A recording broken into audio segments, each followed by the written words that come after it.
Kami dari kelompok 10 akan mempresentasikan mengenai perbedaan pola pendidikan keluarga, usia, gender, status sosial, serta kedekatan dan hubungan dalam mempengaruhi komunikasi. Nama saya Maria Angela Irena, NIM 1118047, mengenai perbedaan pola pendidikan keluarga. Komunikasi menjadi hal yang sangat penting dalam sebuah hubungan. Keluarga bukan sekadar gabungan dan jumlah dari beberapa individu. Keluarga memiliki keragaman individu dan memiliki nilai tersendiri mengenai keluarganya. Keluarga didefinisikan secara biologis, hukum, atau sebagai jaringan sosial dengan ikatan yang dibangun secara pribadi. Tanpa komunikasi, hubungan tidak akan hangat dan dekat, atau bahkan tidak akan saling mengenal. Pola komunikasi akan menjadi ukuran kebahagiaan suatu keluarga. Struktur didasarkan pada keanggotaan keluarga yang sedang berlangsung. Pola hubungannya bersifat kompleks dan banyak.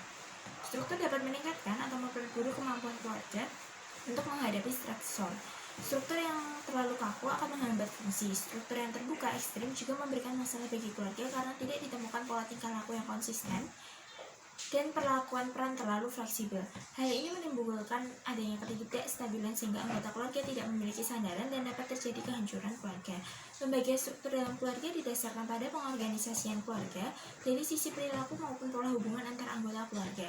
Pola hubungan keluarga membentuk suatu kekuatan dan struktur peran dalam keluarga. Struktur keluarga yang sangat kaku atau fleksibel dapat mengganggu atau merusak fungsi keluarga. Struktur dan fungsi merupakan hal yang sangat berhubungan erat.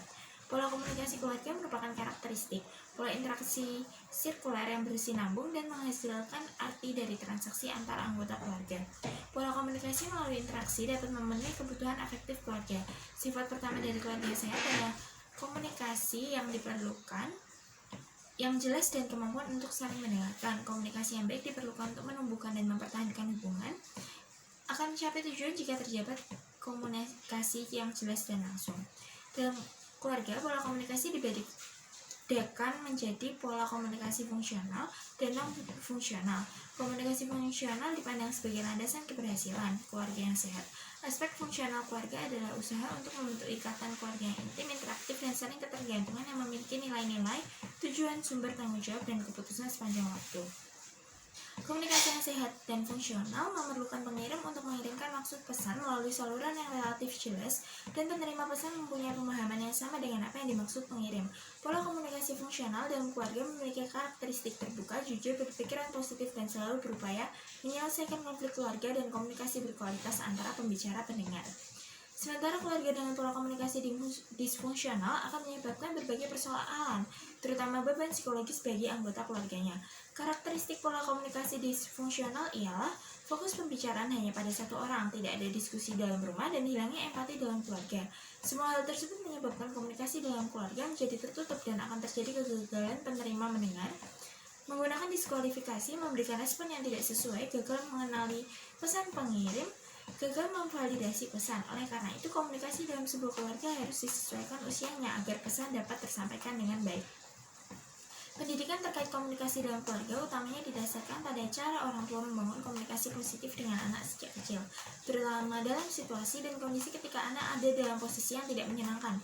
Komunikasi yang dijalankan di dalam keluarga akan ditiru dan diterapkan dari anak kecil dan melekat menjadi kepribadian yang akan mereka bawa hingga dewasa. Lalu yang kedua, mengenai perbedaan usia. Tahap perkembangan bahasa dalam komunikasi sesuai tingkatan usia menurut Nipple, Mascoury, dan Subadia, yaitu yang pertama, masih usia 0-2 tahun, melakukan komunikasi nonverbal atau bahasa tubuh seperti gerakan kaki atau lengan, kontak mata, dan ekspresi wajah. Mulai belajar mengeluarkan komunikasi verbal, awalnya seperti bahasa isyarat berulang, mengaca secara acak, lalu berucap secara berulang dan lebih jelas. Komunikasi nonverbal seperti intonasi suara dan ekspresi wajah mulai tampak seperti benar-benar berbicara, tetapi belum ada kata jelas yang diucapkan serta proses pengucapan kata pertama hingga sekitar 50 kata. Lalu pada masa usia 2-4 tahun, pada masa ini seorang anak mulai bermain dengan teman sebayanya dan belajar berbagai keterampilan sosial dan dalam interaksi bersama lingkungan sosialnya. Pada masa ini anak menerapkan modeling atau meniru dan mengimplementasikan perilaku dan perkataan yang sering digunakan orang tua untuk berkomunikasi. Anak mulai dapat menerima bahasa dengan baik dan menambah kosakata yang dimiliki. Hal ini meningkatkan keterampilan sosial anak untuk berusaha berkomunikasi dan menggunakan percakapan. Pada masa usia 4-6 tahun, tahap ini anak sudah mampu mengemukakan pikirannya, terutama bila ia merasa tertarik dengan tema pembicaraannya dan menggunakan kalimat yang jelas. Dalam kesempatan ini, anak berlatih untuk dapat melakukan komunikasi dua arah. Lalu Lalu pada masa usia 6-12 tahun, pada usia sekolah ini semakin meningkatnya kemampuan membaca dan memahami bahasa tubuh serta komunikasi nonverbal lainnya. Mampu memprediksi perilaku orang lain, berusaha untuk melihat dari sudut pandang orang lain, menyesuaikan bahasa yang digunakan. Pada masa ini ia lebih menunjukkan sifat memperhatikan dan mengutamakan kepentingan orang lain, menunjukkan peningkatan keterampilan percakapan dan memperluas topik pembicaraan. Lalu pada masa usia 13 hingga 19 tahun, perkembangan bahasa meningkat dengan pengaruh perkembangan kognitif dari lingkungan sekitarnya seperti keluarga, masyarakat sekitar, sekolah, dan teman sebaya.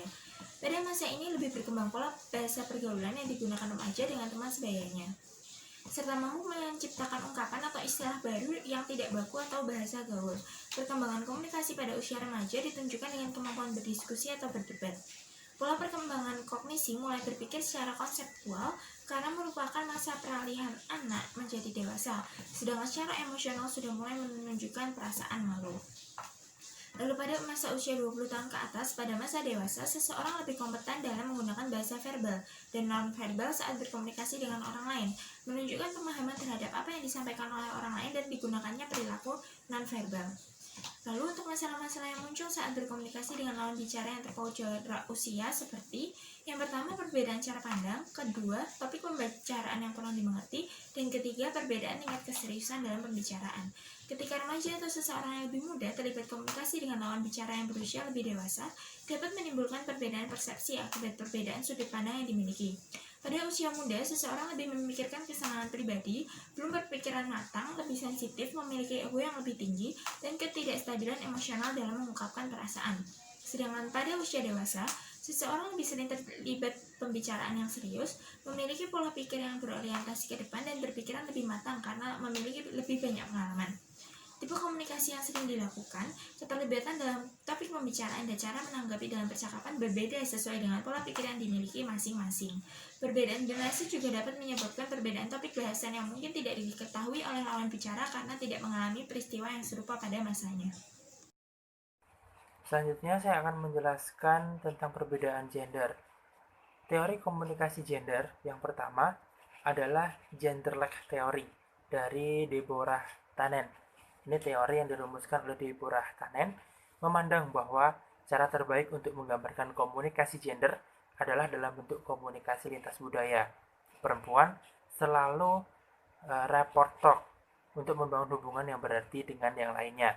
Sementara laki-laki selalu menggunakan report talk yang mendapatkan status dalam hubungannya dengan orang lain. Karena laki-laki dan perempuan menggunakan bahasa yang berbeda, Tannen menyatakan bahwa mereka berbicara dengan dialek atau logat yang berbeda atau disebut dengan genderless. Tujuan genderless teori ini adalah untuk mengakui dan mengapresiasi bahasa yang digunakan oleh lawan jenisnya untuk mencapai penghormatan yang pengertiannya sama. Lalu yang kedua adalah standpoint theory yang dikemukakan oleh Sandra Harding dan juga Julia Wood. Pencetus ini menyatakan bahwa perbedaan laki-laki dan perempuan dalam hierarki sosial mempengaruhi apa yang dilihat. Terdapat beberapa perbedaan antara perempuan dan laki-laki dalam mempersepsikan apa yang dilihat. Menurut teori ini, perempuan berada di posisi yang paling rendah dibandingkan dengan laki-laki. Dalam teori ini, menyatakan bahwa setiap orang hanya memperoleh sebagian pandangan dari suatu kenyataan yang diperoleh. Perolehan tersebut sebagai hasil dari perspektif di mana masing-masing dari mereka berdiri dalam suatu hierarki sosial. Sementara itu, Julia Wood menyatakan bahwa berbagai kelompok sosial memiliki kekuatan yang sangat besar dalam membentuk apa yang kita alami dan ketahui, sebagaimana kita memahami berkomunikasi dengan diri sendiri, orang lain, dan juga dunia. Lalu teori yang ketiga adalah Mute Group Theory yang dikemukakan oleh Cherise Kramarai. Teori yang dikemukakan oleh Cherise Kramarai ini menyatakan bahwa perempuan tidaklah sebebas laki-laki dalam hal mengatakan apa yang mereka inginkan, apa dan kapan mereka menginginkan hal tersebut, karena kata-kata dan norma-norma yang mereka gunakan dibentuk oleh kelompok dominan laki-laki. Karakteristik komunikasi gender. Komunikasi gender berkaitan erat dengan kebudayaan, beberapa makna untuk maskulinitas dan feminitas, dan bagaimana mengkomunikasikan identitas gender itu sendiri. Sebagian besar ditentukan oleh budaya, yang terdiri dari sistem kepercayaan, nilai-nilai, perilaku yang membentuk ideologi, ataupun sistem sosial tertentu. Cara manusia mengkomunikasikan identitas gender dipengaruhi oleh budaya, penafsiran, pemahaman, penilaian, dan media yang menampilkan berbagai peran gender. Lalu gaya komunikasinya. Ini juga berbeda-beda. Yang pertama adalah dari bahasa. Penggunaan bahasa untuk merujuk pada gender yang dapat menimbulkan bias atau makna ganda. Oleh karena itu, pemilihan bahasa sangat penting dilakukan agar menghindari timbulnya bias dan juga makna ganda dalam suatu komunikasi yang efektif. Lalu tujuan komunikasi, baik laki-laki maupun perempuan, seringkali memberikan interpretasi yang berbeda mengenai sesuatu hal yang dapat menyebabkan miskomunikasi. Perbedaannya dapat dilihat dari tujuan berkomunikasi yang tadi, dimana tujuannya dari wanita itu untuk membentuk hubungan rasional dengan orang lain, sedangkan laki-laki adalah untuk membangun individualitas. Lalu pada pola berbicara, terdapat beberapa perbedaan juga, yang dimana tujuan dari feminitas itu lebih membangun hubungan, namun pada maskulin tujuannya adalah untuk mencapai kemandirian. Lalu komunikasi nonverbal. Dalam psikologi komunikasi dan komunikasi lintas budaya disebutkan bahwa komunikasi nonverbal berperan penting dalam menghasilkan makna tertentu. Menurut Dale G. Letters dalam Rahmat 2001 halaman 287 sampai 288 menyatakan bahwa komunikasi nonverbal memiliki beberapa fungsi, yaitu menentukan makna dalam komunikasi interpersonal atau komunikasi antar pribadi. Perasaan dan emosi lebih cermat disampaikan melalui pesan nonverbal, penyampaian makna dan maksud yang relatif bebas dari penipuan, distorsi, dan juga kerancuan, berfungsi metakomunikatif yang sangat diperlukan untuk mencapai komunikasi yang berkualitas tinggi, serta pesan nonverbal lebih efisien dengan pesan verbal. Dalam hubungannya dengan gender, ada 7 pesan nonverbal yang berperan dalam komunikasi gender. Yang pertama adalah artifaktual, seperti penggunaan pakaian dan kosmetika. Perempuan menggunakan atasan dan rok serta kosmetik, sementara laki-laki menggunakan atasan dan celana panjang. Lalu yang kedua adalah proxemic, atau penggunaan ruangan personal dan sosial. Gender maskulin dipandang sebagai pihak yang memiliki posisi yang kuat dalam budaya kita. Laki-laki lebih banyak mengambil ruang, baik di rumah maupun kehidupan sosial dibandingkan dengan perempuan. Lalu yang ketiga adalah kinesik, atau gerakan tubuh. Laki-laki dan perempuan menggunakan gerakan tubuh yang masing-masing memiliki arti. Laki-laki menggunakan gerakan tubuh sebagai tanda untuk menunjukkan kekuatan, sedangkan perempuan sebagai bentuk pendekatan dan keramah tamahan. Lalu yang keempat adalah paralinguistik atau suara. Cara pengucapan pesan nonverbal antara laki-laki dan perempuan juga tidak sama, di mana paralinguistik merupakan alat yang paling cermat untuk menyampaikan perasaan kita kepada orang lain. Jika tidak hati-hati dalam penggunaannya, dapat menimbulkan miskomunikasi. Lalu yang kelima adalah sentuhan. Baik laki-laki maupun perempuan sering menggunakan sentuhan ketika berkomunikasi. Laki-laki menggunakan sentuhan untuk menunjukkan arah kepada yang lain, sementara perempuan menggunakan sentuhan untuk menunjukkan kepedulian. Lalu yang keenam adalah atribut fisik. Ini memberikan implikasi yang besar dalam gender. Laki-laki cenderung digambarkan sebagai makhluk yang bertubuh besar dan kuat, sedangkan perempuan digambarkan sebagai makhluk yang lebih kecil. Lalu yang terakhir adalah kebungkaman. Melihat sejarahnya, kebungkaman memberikan pengaruh yang besar dalam komunikasi gender. Perempuan seakan-akan dibungkam oleh semua sistem kebudayaan yang ada di dunia. Lalu hubungan gender dan komunikasi, sebagaimana yang telah kita ketahui bahwa studi komunikasi dikhususkan pada interpersonal, organisasi, dan media massa. Oleh karena itu, studi mengenai kaitan antara gender dan komunikasi juga dapat diintegrasikan ke dalam wilayah menjadi spesialisasi komunikasi, yaitu gender dan komunikasi interpersonal, gender dan komunikasi organisasi, serta gender dan komunikasi massa. Yang pertama, gender dan komunikasi interpersonal. Ini gender memegang peranan yang penting dalam membina hubungan interpersonal, merupakan komponen yang selalu tampil dalam berbagai hubungan interpersonal seperti keluarga ataupun pertemanan. Jika diperhatikan dengan seksama, Seringkali ditemui dalam sebuah keluarga, terjadi perbedaan perlakuan terhadap anak laki-laki ataupun perempuan oleh kedua orang tuanya. Nah, perbedaan perlakuan ini menunjukkan bahwa komunikasi gender memberikan pengaruh terhadap hubungan interpersonal. Lalu yang kedua, gender dan komunikasi organisasi. Gender juga menyentuh bidang kehidupan lain, seperti di organisasi. Misalnya isu-isu yang sering kita dengar adalah adanya perbedaan dalam hal pembayaran gaji yang diterima baik pekerja laki-laki dan perempuan. Yang pada umumnya pekerja laki-laki dibayar lebih tinggi dibandingkan dengan pekerja perempuan. Isu lain yang terkait adalah kekerasan seksual dan juga yang lain. Hal ini menjadi kajian yang menarik untuk melihat pengaruh gender terhadap kebijakan dan juga peran manusia yang dimainkan dalam konteks organisasi. Lalu, yang terakhir, gender dan juga komunikasi massa. Salah satu fokus perhatian dalam kaitan antara gender dan komunikasi adalah bagaimana laki-laki dan perempuan dipresentasikan atau digambarkan dalam suatu budaya oleh media massa.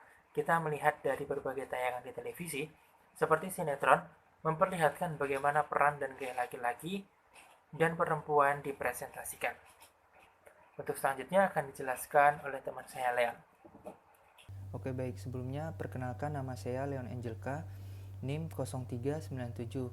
Di sini saya akan melanjutkan presentasi dari teman-teman saya. Nah, untuk materi saya itu yang pertama itu perbedaan status sosial. Nah, sebelumnya perlu kita ketahui dalam perbedaan status sosial ini komunikasi itu penting untuk membangun dan mempertahankan hubungan interpersonal. Nah, salah satu faktor yang mempengaruhi intensitas komunikasi adalah tingkat status ekonomi seseorang. Nah, status ekonomi itu mempunyai makna suatu keadaan yang menunjukkan pada kemampuan kayak finansial, keluarga, perlengkapan, dan material yang kita miliki. Nah, status sosial ekonomi dalam karakteristik pekerjaan itu mempunyai beberapa hal yang harus perlu kita ketahui. Yang pertama itu kayak perbedaan gaya bahasa. Nah, di mana gaya bahasa itu merupakan komunikasi yang biasanya kita pakai dalam keseharian, di mana kayak biasanya itu masyarakat dengan status sosial tinggi itu memiliki gaya bahasa yang berbeda pada umumnya dengan masyarakat kelas bawah. Oleh sebab itu tentunya itu menjadi kayak perbedaan yang berpengaruh secara signifikan dalam komunikasi yang terjadi. Terlebih lagi bahasa itu merupakan unsur utama, poin penting dalam sebuah komunikasi. Nah, yang kedua itu ada berpengaruh kepada lingkup pergaulan. Nah, status sosial itu juga akan berpengaruh terhadap lingkup pergaulan yang terjadi. Nah, di masyarakat dampaknya itu adalah akan berpengaruh langsung kepada komunikasi yang kita jalani sekarang. Nah, biasanya itu kelompok masyarakat akan berkumpul, serta bergaul dengan masyarakat dengan status sosial yang sama. Sebab banyak yang beranggapan bahwa status sosial yang berbeda itu akan membuat obrolan menjadi tidak nyambung.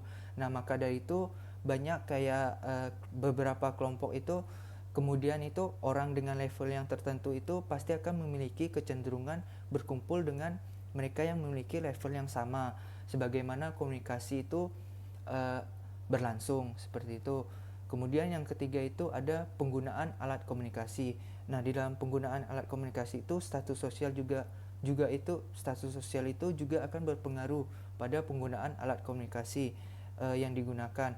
Mereka dengan status sosial ekonomi pasti memiliki alat komunikasi yang harganya itu di atas masyarakat dengan kelas ekonomi bawah yang berada di bawah rata-rata. Tentunya itu hal ini akan berpengaruh pada komunikasi yang terjadi. Nah, juga pada elemen-elemen komunikasi lainnya. Selanjutnya itu yang keempat, penguasaan dalam komunikasi. Nah, status sosial itu berpengaruh dalam penguasaan komunikasi juga, sebab status sosial akan bisa menghasilkan kelompok masyarakat yang memiliki intelijensi dan pendidikan yang tinggi, sehingga pendidikan inilah yang kemudian menjadi seseorang mampu menguasai lebih dari satu bahasa. Nah, dalam hal ini tentu semakin banyak bahasa yang dikuasai, maka komunikasi yang dilakukan akan secara lebih luas dan jenis-jenis berita pun akan lebih banyak.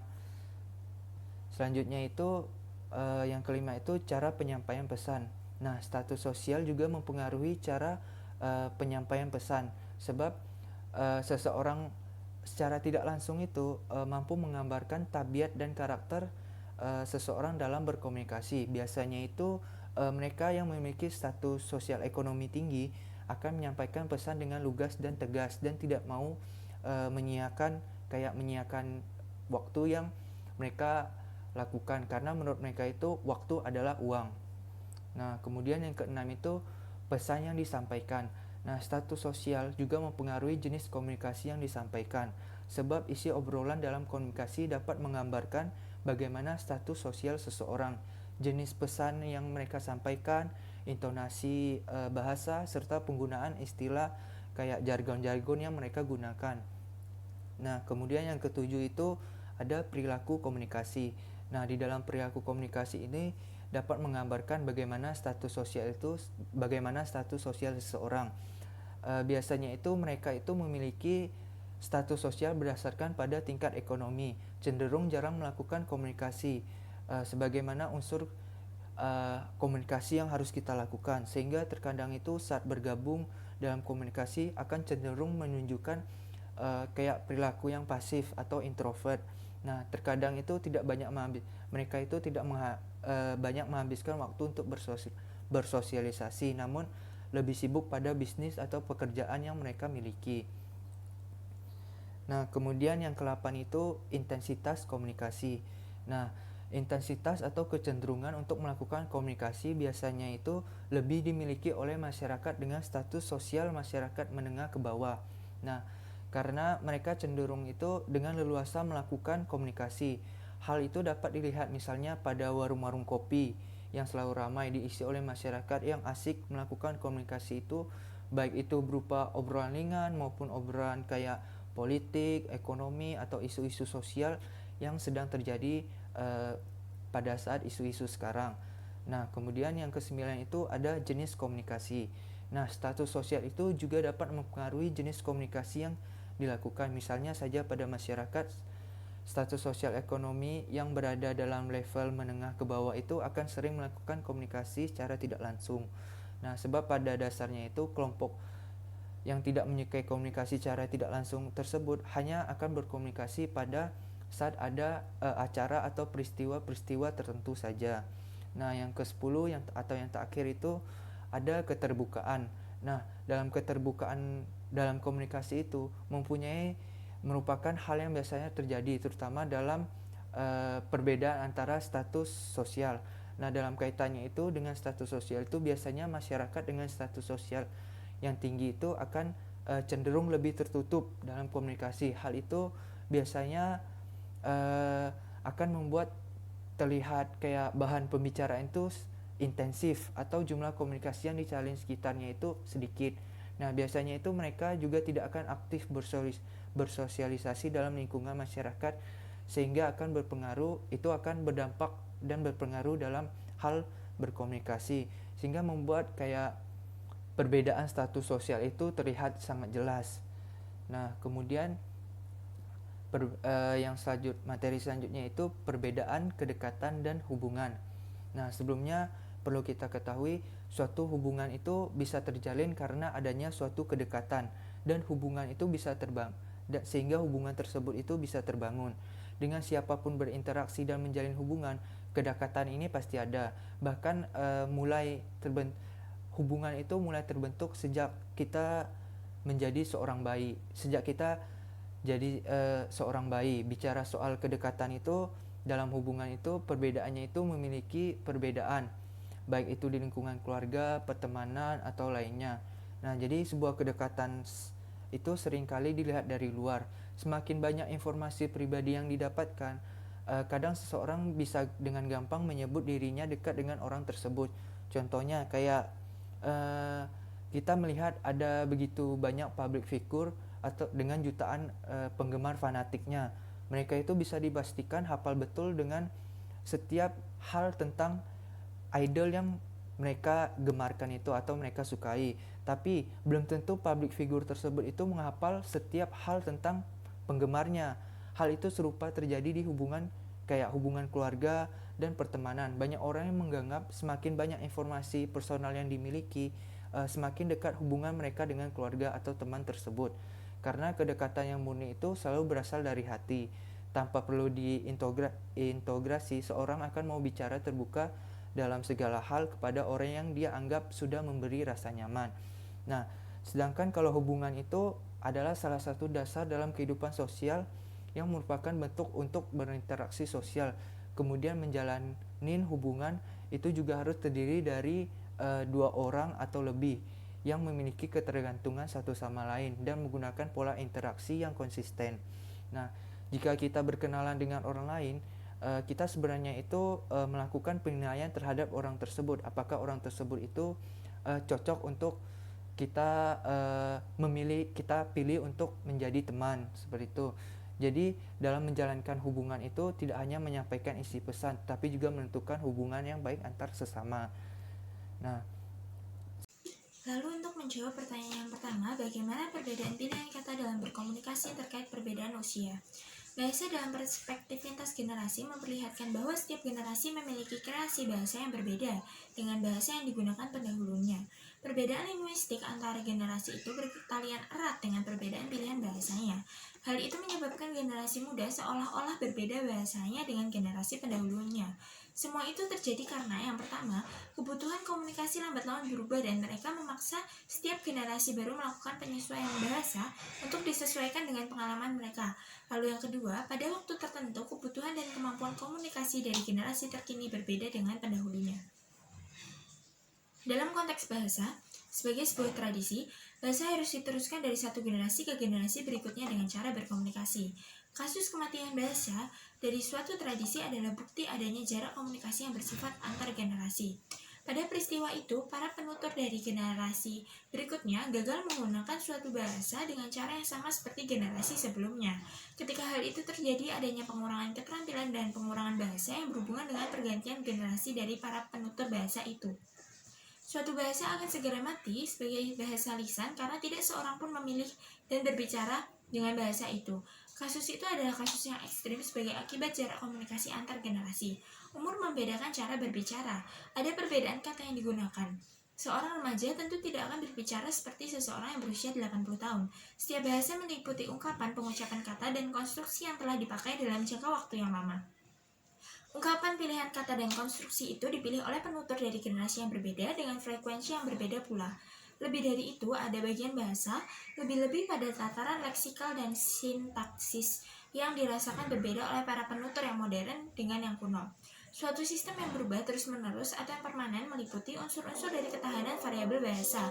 Ungkapan kuno tidaklah disediakan untuk penutur yang berpandangan modern, atau bahasa generasi tua disediakan untuk penutur muda. Memang akan ada kecenderungan ke arah itu seandainya para penutur yang lebih tua hanya mengetahui ungkapan yang kuno dan ungkapan yang modern hanya identik dengan orang muda.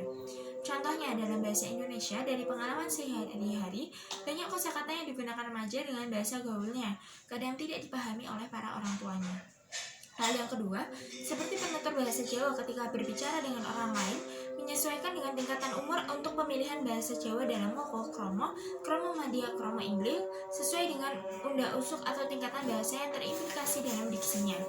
Dalam hal menyampaikan kritik atau koreksi misalnya, mereka yang lebih muda memiliki kecenderungan memilih pertanyaan seperti meniko klento atau itu keliru, atau orang ngono, atau bukan seperti itu, daripada memilih ungkapan wah sakjaipun meniko lepat, atau wah tampaknya itu salah, atau meniko dereng tentu laras.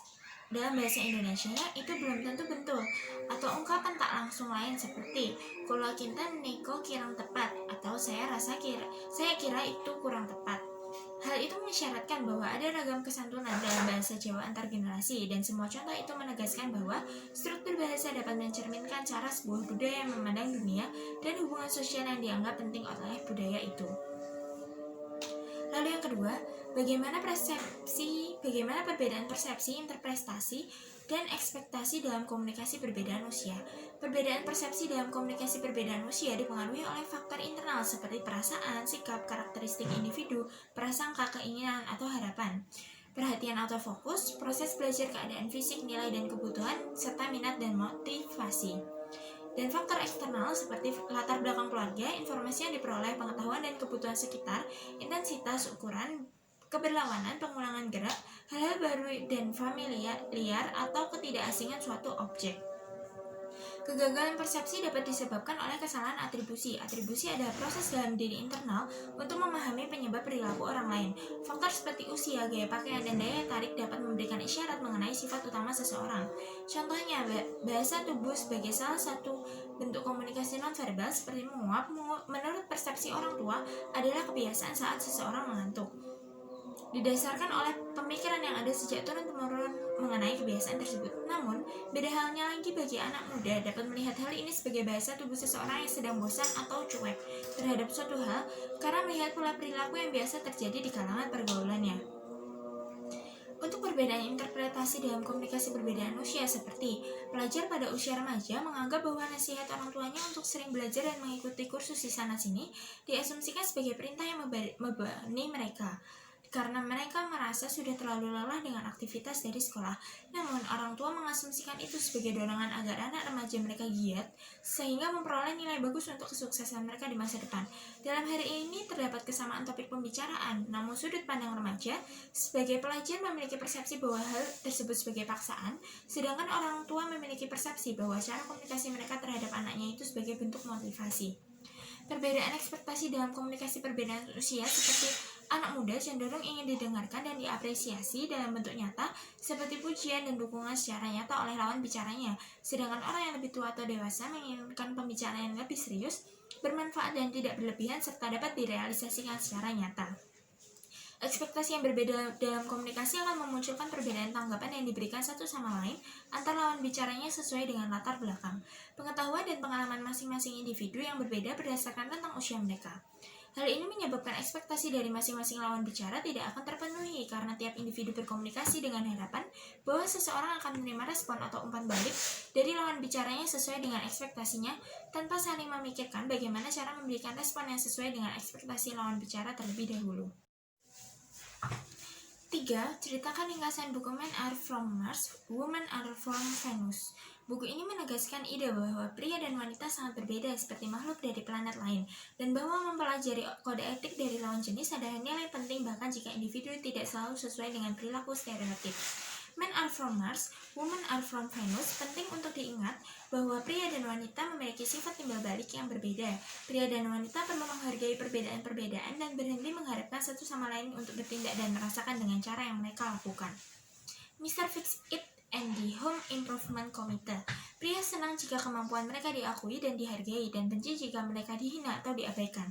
Sedangkan wanita lebih senang jika perasaan mereka diakui dan dihargai dan benci jika mereka dicemooh atau diabaikan. Pria tidak menilai perasaan begitu tinggi seperti dalam sudut pandang mereka. Mereka dapat begitu bersemangat dan berapi-api, berperilaku liar dan tidak stabil. Sedangkan wanita tidak menilai kemampuan yang tinggi dalam sudut pandang mereka. Mereka bisa dingin, memihak, perilaku agresif, kompetitif. Lalu pria ingin bekerja secara mandiri dan melatih kemampuan mereka dengan memecahkan masalah dengan cepat dan sendirian, sedangkan wanita ingin bekerja sama dan melatih perasaan mereka melalui komunikasi interaktif dengan satu sama lain. Pria menghargai solusi dan melihat bantuan yang tidak diminta sebagai merusak upaya mereka untuk memecahkan masalah sendiri, sedangkan wanita menghargai bantuan dan melihat solusi yang tidak diminta sebagai merusak upaya mereka untuk melanjutkan interaksi. Sedangkan pria menginginkan agar solusi mereka akan dihargai, wanita ingin agar bantuan mereka yang lebih dihargai. Men go to their caves and women talk. Ketika dihadapkan dengan masalah sulit, orang menjadi non-komunikatif, sehingga mereka dapat bekerja di luar cara terbaik untuk membantu diri mereka sendiri. Sementara wanita menjadi komunikatif sehingga orang lain dapat mengetahui cara terbaik untuk membantu mereka. Pria ingin menunjukkan kemampuan mereka dengan diperbolehkan untuk memecahkan masalah tanpa campur tangan, sedangkan wanita lebih suka menunjukkan perasaan mereka dengan diperbolehkan untuk mengkomunikasikan masalah tanpa gangguan. Ketika pria melakukan komunikasi, mereka ingin to the point, dan umumnya hanya ingin mendengarkan jika mereka merasa percakapan memiliki poin penting. Sedangkan perempuan menikmati berbicara untuk kepentingan diri sendiri dan senang mendengarkan tanpa melihat situasi. How to motivate the opposite sex. Naluri seorang pria adalah untuk mengurus dirinya sendiri, bahkan jika itu berarti mengorbankan orang lain. Sedangkan naluri wanita adalah peduli orang lain, bahkan jika itu berarti mengorbankan dirinya. Dalam hubungan, seorang pria harus belajar bagaimana peduli pada pasangannya daripada mengorbankan kebutuhannya demi dirinya sendiri. Dan seorang wanita harus belajar bagaimana untuk dipedulikan oleh pasangannya ketimbang mengorbankan kebutuhannya sendiri demi dirinya, sehingga kebutuhan keduanya akan terpenuhi. Jika mereka berhasil melakukan hal ini, maka keduanya menang, tidak seperti perilaku naluri yang mereka di mana salah satu menang dari yang lainnya. Hal ini harus berjalan karena jika salah satu pasangan merasa upaya mereka terhadap hubungan tersebut tidak sukses dalam menyenangkan pasangannya, mereka mungkin merasa terluka dan memutuskan untuk kembali ke perilaku naluriah mereka. Sayangnya, hal ini kemudian menyebabkan mitra lainnya untuk melakukan hal yang sama, dan kemungkinan hubungan memperburuk pun terelakkan. Dalam suatu hubungan, pria perlu merasakan bahwa perhatiannya diperlukan, dan seorang wanita perlu merasakan bahwa kebutuhannya terpenuhi. Untuk mencapai hal ini, seorang pria harus mengungkapkan keinginannya untuk memenuhi kebutuhan dan kelayakannya untuk menerima kepedulian. Dan seorang wanita harus mengungkapkan keinginannya untuk diperhatikan memenuhi kebutuhannya dengan baik. Keduanya harus ingat untuk menghargai, menerima, dan memaafkan orang lain, dan menghindari menyalahkan mereka ketika mereka gagal. Speaking different language, pria berbicara secara harfiah dalam menyampaikan informasi. Wanita menggunakan kosakata artistik bebas dan dramatis untuk sepenuhnya mengekspresikan perasaan mereka dalam berkomunikasi. Sedangkan pria ingin menyortir pikiran mereka sebelum berkomunikasi dan memiliki kecenderungan untuk menjadi jauh dan tidak komunikatif karena mereka mempertimbangkan kebutuhan mereka. Pada saat ini, seorang wanita perlu jaminan bahwa pasangan yang masih memperhitungkan dirinya sebagai seseorang yang layak dipedulikan. Wanita ingin menyortir pikiran mereka dalam proses komunikasi dan memiliki kecenderungan untuk mencurahkan keluhan dan berdoa yang berkaitan keprihatinan mereka. Pada saat ini, seorang pria perlu diyakinkan bahwa pasangan yang masih memperhitungkan dia sebagai seorang yang layak dipedulikan. Keduanya harus mencoba untuk menghindari perasaan pribadi untuk menyalahkan pasangan mereka ketika berhadapan dengan masalah. Ketika seorang pria mempunyai masalah, dia tidak ingin pasangannya untuk mengungkapkan keprihatinan baginya, tapi senang jika wanita mengatakan bahwa masalahnya adalah mudah untuk diatasi karena percaya atas kemampuannya. Ketika seorang wanita mempunyai masalah, dia senang pasangannya untuk mengungkapkan keprihatinan untuknya, tetapi tidak mau jika pria mengatakan bahwa masalahnya adalah sederhana untuk dipecahkan. Sebuah solusi harus dicari setelah perasaannya telah sepenuhnya didengarkan. Terlalu cepat memberi solusi adalah pembenaran akan kemampuannya, tetapi mengurangi nilai kepeduliannya. Terlalu lama membiarkan masalah adalah pembesaran masalah, tetapi mengurangi nilai kemampuannya. Pria merasa dibenarkan dan bersyukur ketika mereka dibiarkan untuk menyelesaikan masalah sendiri dan merasa dikacaukan jika ada orang yang menawarkan simpati atau bantuan yang tidak diminta. Wanita merasa dibenarkan dan bersyukur jika ada yang menawarkan simpati atau bantuan yang tidak diinginkan dan merasa terganggu ketika mereka dibiarkan untuk menyelesaikan masalah dengan sendirinya. Untuk mengakomodir respon pasangan mereka, masing-masing harus membuat perubahan kecil untuk kebiasaan mereka dan dalam berkomunikasi terhadap yang lain, tapi tanpa mengorbankan sifat-sifat mereka sendiri yang benar. Men are like rubber bands. Pria terkadang lari dari ketika mereka tiba-tiba takut bahwa mereka merasa terancam. Kadang seperti itu mereka bisa menjadi benar-benar tidak bisa didekati, menuntut hak untuk dibiarkan sendiri dan tidak mau mengekspresikan perasaan mereka. Berilah support dengan memberikan sedikit ruang. Mereka akan segera merasa lebih baik dan kembali seperti biasa lagi. Hal ini sulit bagi wanita untuk menangani dan menghadapi pria yang tiba-tiba dengan cepat menutup diri dan bangkit kembali.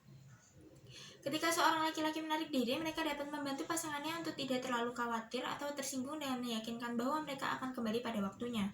Perempuan harus menahan godaan untuk mencoba untuk menarik pasangan mereka kembali dengan cepat atau mengkritik mereka perilaku alamiah mereka selama ini. Women are like waves. Wanita terkadang tenggelam dalam keputusasaannya ketika mereka merasa sudah waktunya untuk membuang emosi dan memiliki resolusi. Pada saat ini mereka bisa menjadi benar-benar berpikiran negatif dalam sudut pandangnya, berdiam diri pada setiap masalah mereka termasuk masalah yang lama dan umumnya telah ditangani sebelumnya. Dan jika mereka tidak dapat menemukan masalah sesungguhnya untuk difokuskan, maka mereka akan menemukan beberapa hal lain atau masalah secara acak untuk dikhawatirkan. Mereka mengabaikan sifat mereka yang biasa dan menuntut hak untuk mengekspresikan perasaan mereka dan tidak diinginkan ditinggalkan sendiri. Dan jika didukung dan memungkinkan cukup waktu untuk mengekspresikan dan melepaskan perasaan negatif mereka, mereka akan mulai merasa lebih bahagia lagi dan kembali ke diri mereka seperti semula. Keterlambatan mereka yang tenggelam dalam depresi dan kemudian bangkit mungkin membuat sulit bagi pria untuk menghadapinya.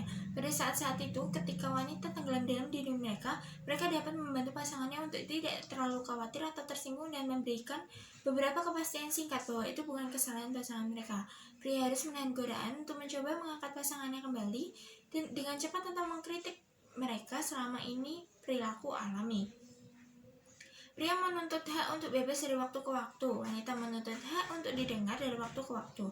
Ketika seorang pria merasa bebas, ia menemukan lebih mudah untuk mensupport kebutuhan wanita untuk didengarkan. Ketika seorang wanita merasa mendengar, dia merasa lebih mudah untuk mensupport kebutuhan pria untuk bebas. Jika kebutuhan periodik pria untuk bebas bertepatan dengan kebutuhan periodik wanita untuk didengarkan, solusi yang terbaik adalah untuk wanita menjadikan teman-temannya sebagai pengganti tempat mendengarkan keluh kesahnya. Discovering our different emotional needs.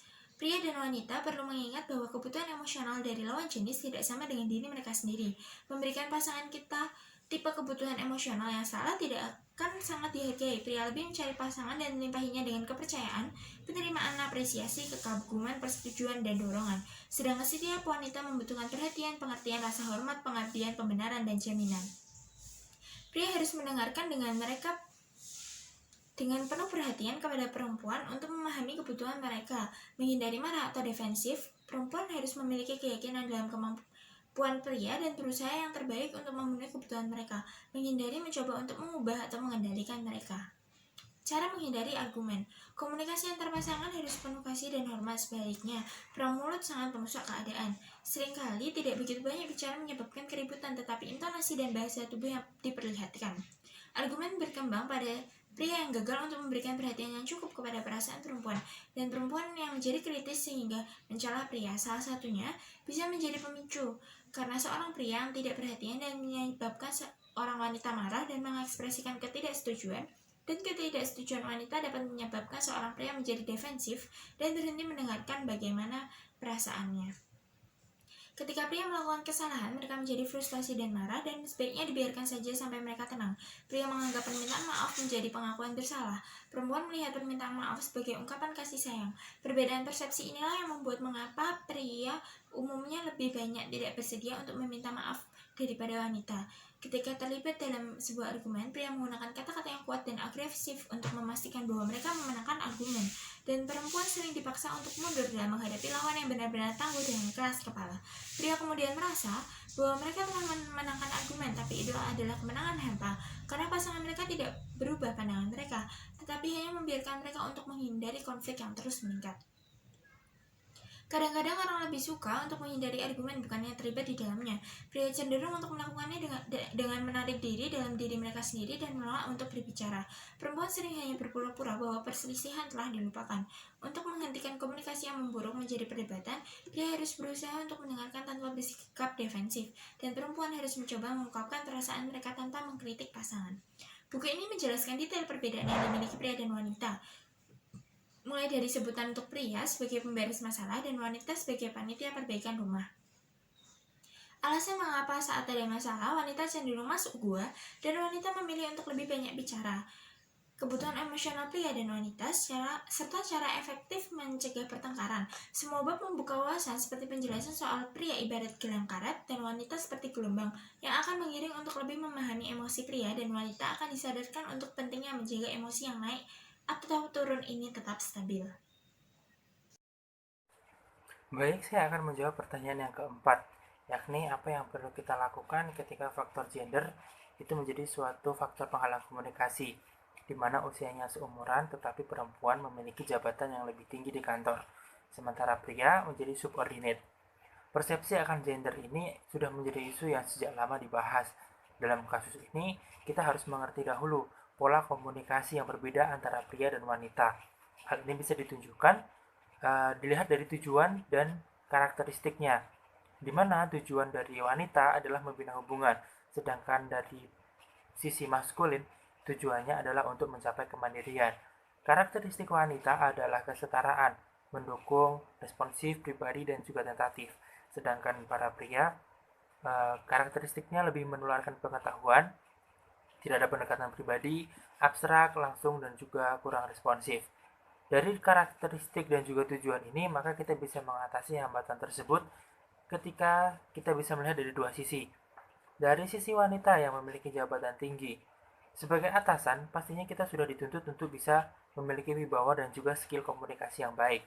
Sehingga meskipun bawahannya merupakan seorang laki-laki dan juga seumuran dengan kita, maka hak wanita tersebut lebih besar daripada laki-laki tersebut. Maka ketika akan memberikan sebuah perintah, pahami dulu apa yang menjadi kebiasaan laki-laki dalam berkomunikasi, sehingga perintah tersebut bisa diberikan dengan baik, dirinci dengan jelas tanpa harus memasukkan unsur-unsur personal. Lalu dari sisi pria yang memiliki jabatan subordinate, dengan memposisikan diri, meskipun yang menjadi lawan bicaranya adalah wanita dan usianya sama, namun jabatannya lebih tinggi. Menghormati adalah jalan tengah. Budaya organisasi juga bisa membantu ketika kita menemukan kejadian serupa, sehingga kita bisa berkomunikasi dengan baik seperti budaya organisasi yang sudah ada. Kita bisa melakukannya dengan budaya organisasi yang biasa dilakukan di organisasi tersebut. Lalu yang kelima, berikan contoh bagaimana perbedaan status sosial ekonomi itu menghambat komunikasi berkonteks bisnis. Seperti yang sudah dijelaskan Leon tadi, bahwa status sosial itu sangat menghambat uh, kita dalam berkomunikasi. Saya akan menjelaskan atau memberikan contoh. Yang pertama adalah dari gaya bahasa.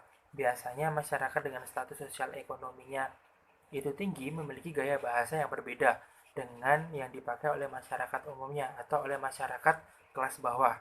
Oleh karena itu, ketika seorang CEO akan membangun atau membuka cabang baru di sebuah kawasan yang baru, dia butuh seorang juru bicara dari warga lokal atau warga di sekitar tersebut untuk menjelaskan lagi apa yang dimaksudkan sehingga bisa ditransformasikan atau ditransfer informasi yang dari CEO tersebut kepada masyarakat yang nantinya akan terlibat. Lalu yang kedua adalah penggunaan alat komunikasi. Mereka dengan status sosial ekonomi yang tinggi pasti memiliki alat komunikasi yang harganya di atas masyarakat dengan kelas ekonomi yang berada di bawah rata-rata.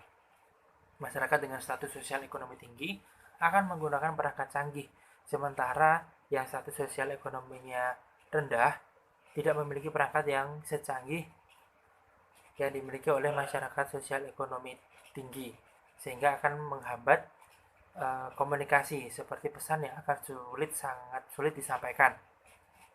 Sebagai contoh, ketika kita akan melakukan sebuah meeting atau rapat, masyarakat dengan sosial ekonominya tinggi bisa melakukannya di mana saja, fleksibel karena perangkat yang dimiliki sudah memiliki fitur-fitur yang lengkap. Sedangkan ketika kita akan memulai bisnis atau menjalin hubungan bisnis dengan para pebisnis dengan sosial ekonominya rendah, bisa saja kita tidak bisa melakukannya secara fleksibel. Kita harus melakukannya secara offline, kita harus membuat sebuah pertemuan dan biasanya itu memakan waktu yang sangat lama karena apa yang ingin kita sampaikan harus diubah dulu perkataannya sehingga mudah dipahami.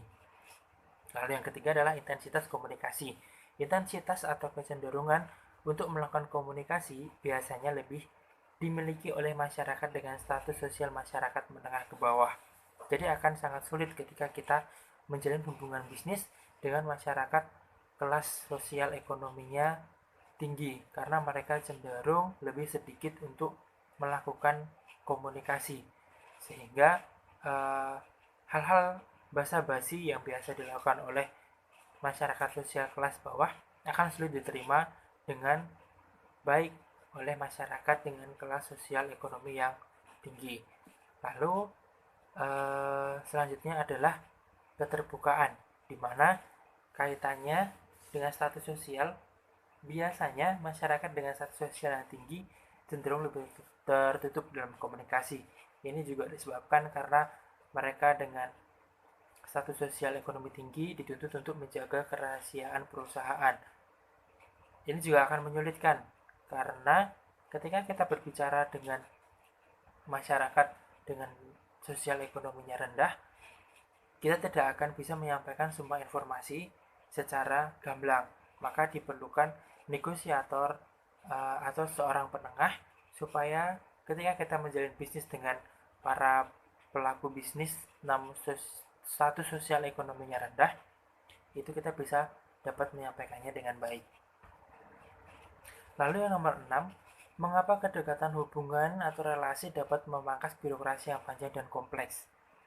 Ketika kita bisa menjalin hubungan yang baik dengan seseorang, birokrasi yang ada akan bisa dipangkas. Ini disebabkan karena kepercayaan akan masing-masing individu yang terlibat itu sudah sangat erat.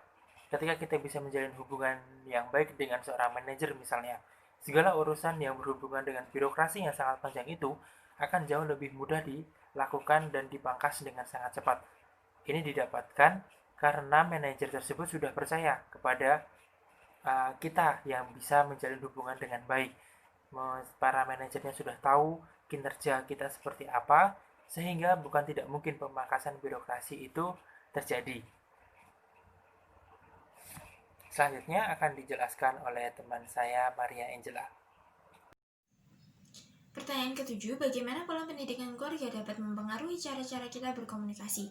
Dalam keluarga, pola komunikasi dibagi menjadi pola komunikasi fungsional dan non-fungsional. Komunikasi fungsional dipandang sebagai landasan keberhasilan keluarga yang sehat.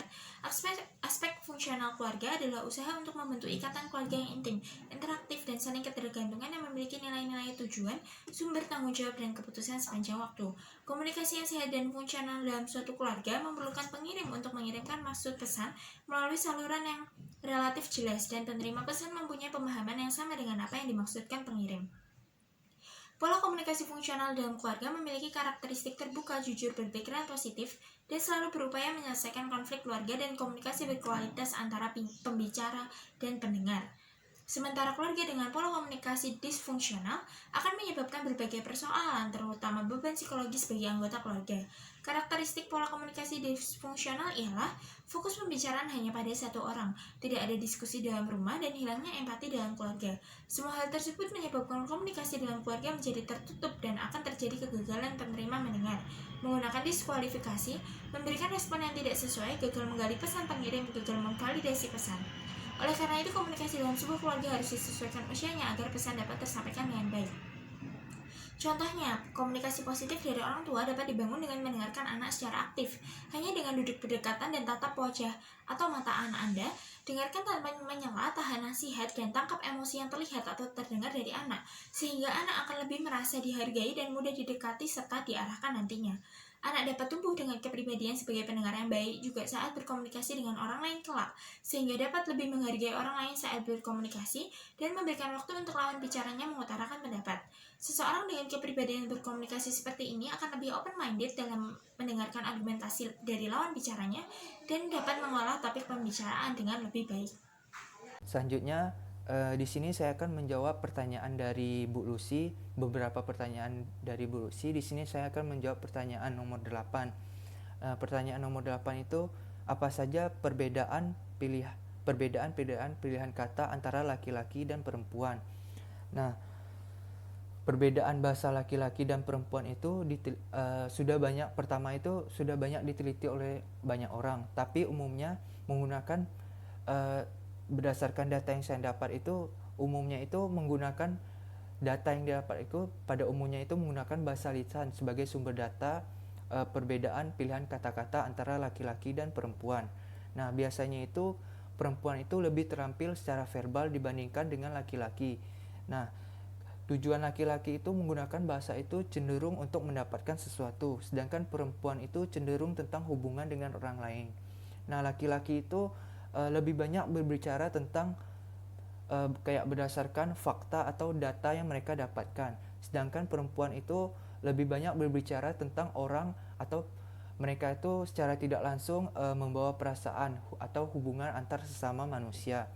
Nah, cara laki-laki menggunakan bahasa itu bersifat komparatif serta mencerminkan kepentingan umum mereka dalam memperoleh dan mempertahankan status mereka. Untuk cara penggunaan bahasa perempuan adalah kooperatif. Jadi mereka itu mencerminkan preferensi mereka untuk kesetaraan dan keharmonisan.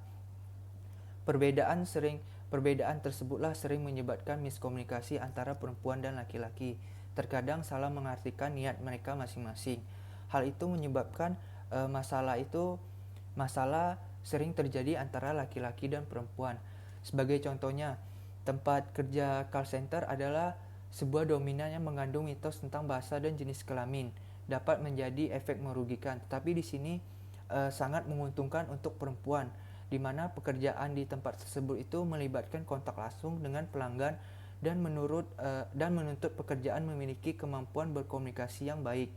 Banyak perusahaan yang meyakinkan bahwa perempuan itu cocok ditempatkan di call center secara alami, itu kayak bahasanya itu lebih berkualitas daripada laki-laki. Salah satu hasil pemikiran semacam itu menurut saya adalah bentuk diskriminasi, karena laki-laki juga harus membuktikan bahwa mereka juga memiliki keterampilan dalam berkomunikasi, sedangkan perempuan itu hanya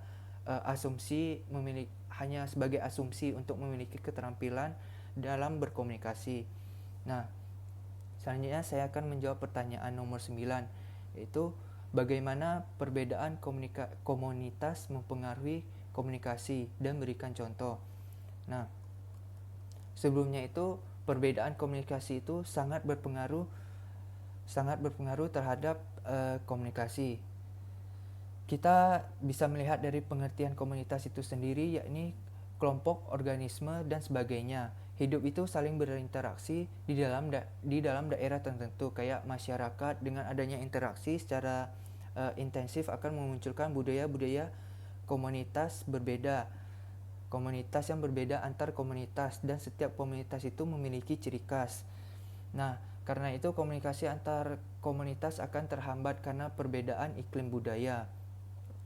Misalkannya komunitas sepak bola dan komunitas basket, meskipun di satu lingkup yang sama, yakni olahraga, namun pembicaraan di setiap komunitas itu sudah berbeda. Ketika kedua komunitas ini bertemu, perlu adanya adaptasi supaya komunikasi itu dapat berjalan dengan baik. Nah, mengidentifikasi pola komunikasi dalam komunitas itu bisa digunakan dengan salah satu caranya itu kayak meneliti penerapan komunikasi yang ada di sana. Banyak kegiatan yang dilakukan untuk melakukan identifikasi yang terkait bagaimana komunikasi tersebut itu diterapkan dalam komunitas.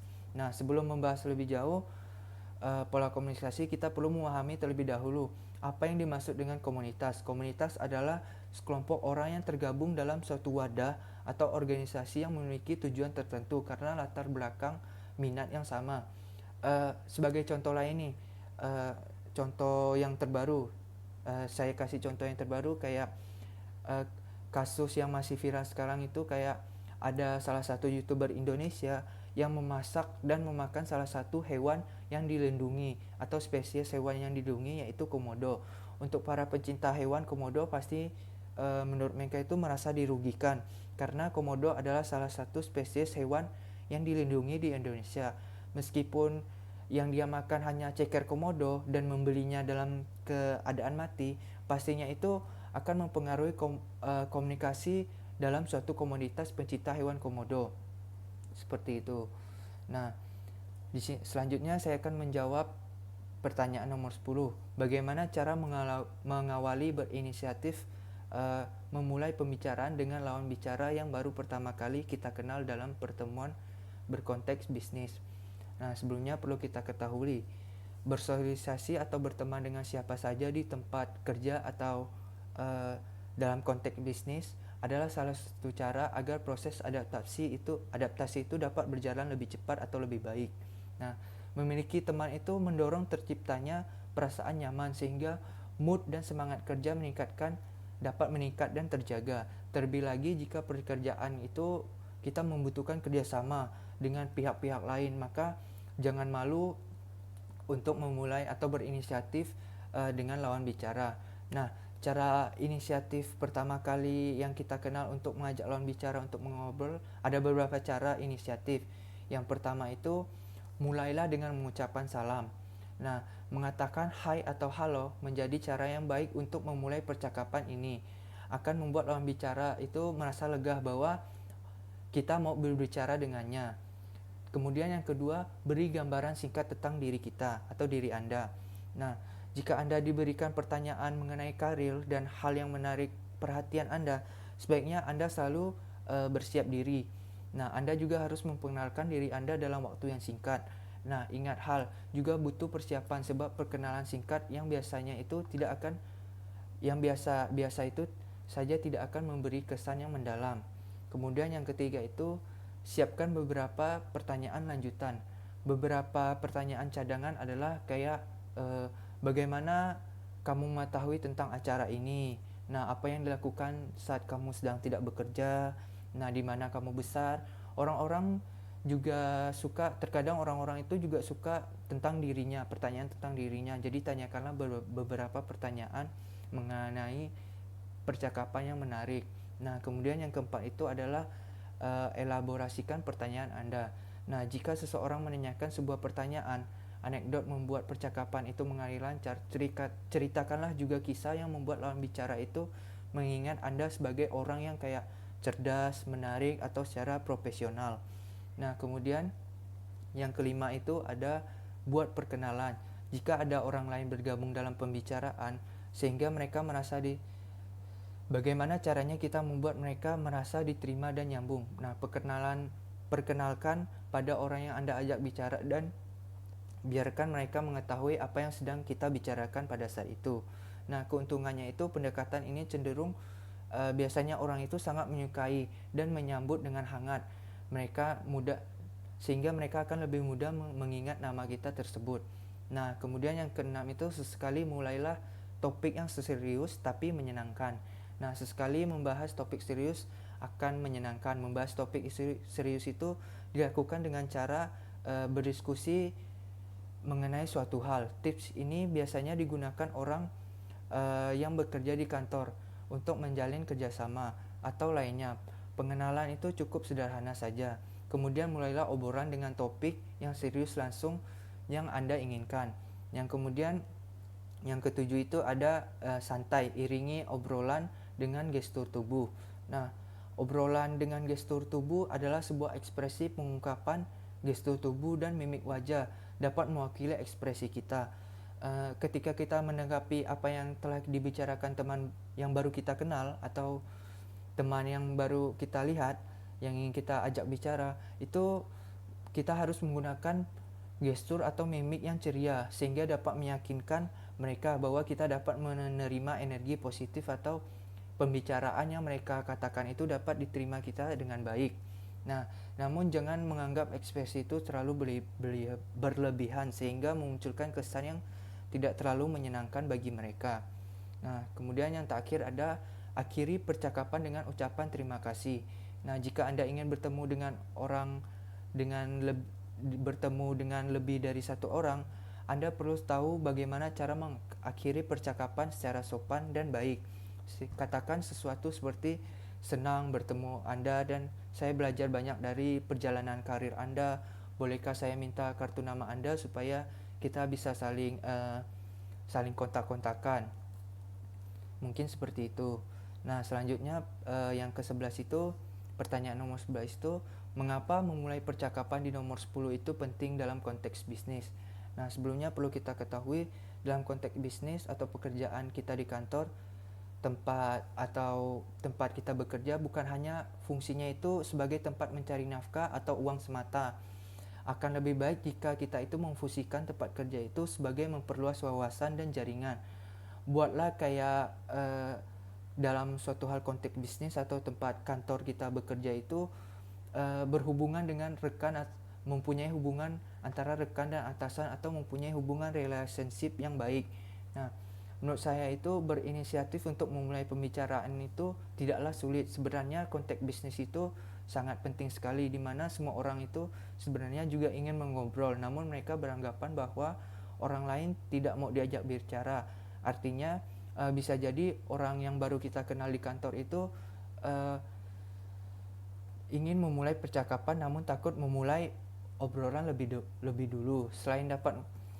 Sebenarnya itu berinisiatif itu sangat penting. Kenapa? Karena salah satunya itu dapat membuat mood harian. Obrolan seperti ini juga berperan dalam pembentukan dan penguatan ikatan sosial. Nah, terutama pada orang yang tidak begitu dekat namun sebenarnya sering kita jumpai gitu. Meski demikian, obrolan ringan tidaklah mudah untuk dilakukan, terutama dalam pemilihan topik. Berapa orang terkadang itu kita membicarakan hal sepele itu, banyak orang terkadang itu yang tidak suka, tetapi ada sebagian orang yang ingin menghindari pembicaraan topik yang relatif cukup berat kayak politik, isu, maupun bahkan mereka itu menghindari pembicaraan topik tentang pekerjaan bisnis mereka sendiri. Nah, setelah percakapan lompat pada beragam topik yang berbeda. Saat percakapan telah mengalir, Anda tidak perlu memikirkan diri Anda sendiri, seperti bagaimana penampilan atau suara Anda, tapi apa pendapat Anda mengenai topik pembicaraan tersebut. Anda akan itu harus fokus pada hal tersebut. Nah, hal yang lain diperhatikan adalah jangan mendominasi percakapan dengan menjadikan Anda sebagai fokus utama pembicaraan. Dan jadilah pendengar yang baik agar orang lain berbicara dengan memperhatikan secara tulus, bukan hanya menunggu giliran bicara saja. Nah, biasanya itu orang dengan komunikasi yang buruk akan merasa bahwa giliran mereka bicara dan terus dengan semangat mendominasi percakapan. Tanpa sadar akan hal tersebut, jika orang diajak berbicara merasa benar-benar tertarik, mereka akan menanyakan hal tersebut dan tidak berhenti berbicara tanpa perlu Anda katakan terus-menerus. Nah, meski bukan hal yang mudah karena membutuhkan banyak kemampuan, sosialisasi dan adaptasi pada lingkungan berbeda, menurut saya jangan anggap obrolan ringan itu sebagai kendala seperti olahraga saja. Jika Anda membiasakan diri dan menjadikan rutinitasnya itu, maka semakin banyak yang Anda lakukan akan semakin mudah. Jadi menurut saya kenapa penting itu bisa menjadi salah satu ikatan sosial antara sesama kita dalam konteks bisnis, sehingga pekerjaan yang akan kita lakukan itu akan lebih mudah. Mungkin sekian dari presentasi saya. Terima kasih.